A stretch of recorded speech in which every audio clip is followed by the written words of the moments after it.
everyone. A very quick welcome to all of you, and a huge thank you. My followers went from something like 30 to nearly 300 in a week. So clearly there is a market out there that people like learning and finding out about bees and beekeepers and things. I've had a couple of messages in the last week asking a couple of questions, so I just thought I'd jump on now and address some of those. In one of my videos, when I was transferring my bees from the nuke to the actual hive, I mentioned about not harvesting the honey because I would need to feed them through the winter. And somebody had commented that they'd heard about beekeepers feeding bees fondant and didn't really understand why. So basically, honey is a bee's natural food. We steal their food. And if we take all of what they make this summer, they will have nothing left for the winter, because obviously there's not the plants and the forage and things available all winter. And they need that food to keep the queen alive, to keep themselves alive, although a lot of the colony will die and the number of bees in the hive will drastically reduce. At the height of summer, there can be anywhere between sort of 40 and 60,000 bees in a hive, and over winter you're looking at about 2,000. So huge difference in numbers, but there still needs to be an element of bees over the winter to keep the queen fed and healthy and warm. So there has to be food available, and that's why we don't take all of the honey. We tend to leave some of the honey for the bees, because otherwise we have to feed them. And there are two things you can either feed honeybees. One is baker's fondant, which is basically that white fondant icing that you put on birthday cakes.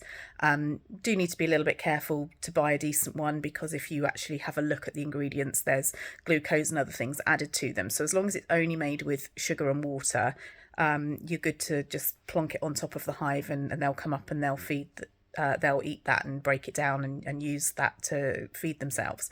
And then coming into the spring, when they've got a little bit more life about them anyway, and they're not quite so tired, we can change that to a sugar syrup. And again, that's just sugar and water. I've gone today to my local little supermarket and just bought 4 bags of sugar.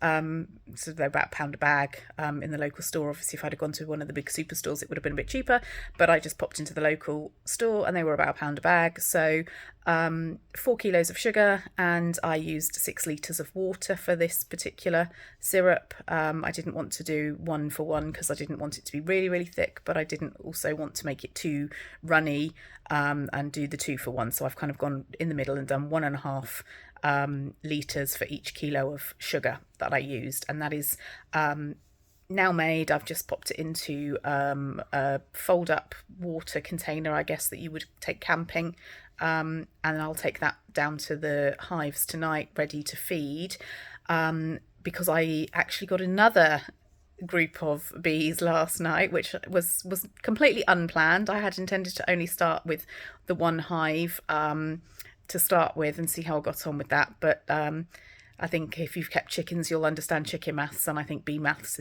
is kind of the same. Once you start, there's no stopping you. So I now have 2 colonies.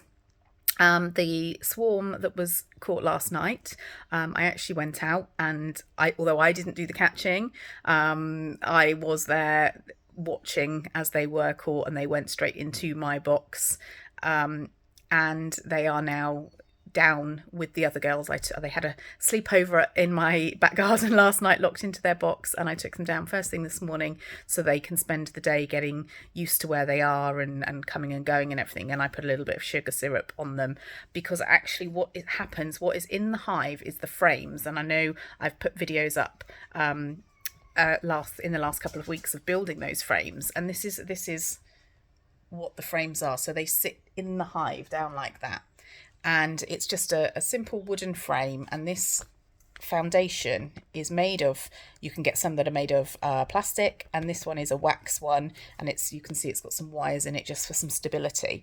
And what happens is, you can see the pattern, the honeycomb pattern. The bees will actually create their honeycomb on top of this in that pattern, and it's deeper. And I've got a piece of honeycomb here. You probably can't see the difference very well, but it is deeper. That's empty honeycomb, and they build that on top of the frame. So this whole frame will be covered, and then that's where they put the queen will lay her eggs, and they will obviously become the larva, and then they will get capped over by the other bees, and then they will turn into the baby bees inside. The little larva become all mushed up and then become a baby bee somehow. It's completely magic, I don't know, but that's what happens, and then they nibble their way out and join the rest of the colony. And the same, that's where the honey goes, and it's capped, and then that's when I will then come in and steal it next year when they've built up enough stores. So yeah, feeding the bees is done basically when they haven't got enough food for themselves. There is something known as the June gap. There's funny sort of period of the year where there's not huge amounts of flowers and things out, and lots of pollen available. So sometimes some weaker colonies might need a bit of extra feed through June, but generally it's through the winter, and it's if you've taken all their honey. But as I say, this new colony of bees, because it's gone into a box with just empty frames, they haven't got any stores at all. So I do have to feed them for a couple of weeks at least, to give them a chance to build up. First of all, they've got to put the wax comb on the frame, then they're going to have to fill it, and they've also got the queen in there as well, who's going to be looking for somewhere to lay her eggs quite quickly. So that's my dog barking. I do apologise if you can hear that. So yeah, that's what's going to happen. So I will be feeding them for the next couple of weeks. So later on I will take you guys down, and we'll feed them together. We'll see how they're getting on. But for now, enjoy the sunshine. Have a good afternoon.